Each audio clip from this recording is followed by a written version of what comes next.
Hi hello नमस्कार मैत्रिणींनो, mini ब्लॉगमध्ये सर्वांचे स्वागत आहे. तर आम्ही हे जे लग्न पाहतोय भीमाशंकरला होतं. मैत्रिणीच्या मुलीचं लग्न होतं.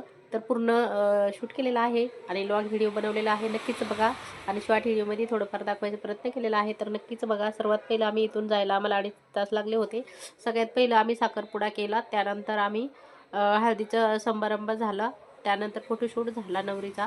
त्यानंतर बघा हे असं मांडून ठेवलेलं आहे, ते थोडं शूट केलेलं आहे मी, सामान रुखवत वगैरे. त्यानंतर बघा हळदीचा कार्यक्रम झाल्यानंतर मग फोटोशूट झाला त्यांचा. त्यानंतर आम्ही लोक जेवायला गेलो. जेवण झाल्यानंतर परत संध्याकाळी लग्नासाठी तयार झालो आणि लग्न झाल्यानंतर पुन्हा आम्ही एकदा जेवलो आणि लग्न वगैरे मस्त झाला. खूप एन्जॉय केला आम्ही सर्वांनी. तर लॉंग व्हिडिओ सोयीस्कर बनवलेला आहे, ते जाऊन नक्की बघा सर्वांनी तुम्ही. नवरी बघा तयार झालेली आहे, नवरी नवरदेव आता स्टेजवर जाण्यासाठी. तर मैत्रिणींनो, चला लॉंग व्हिडिओ नक्की बघा. व्हिडिओ आवडलास नक्कीच कमेंटमध्ये लिहा. चला बाय सर्वांना, यूट्यूब फॅमिली.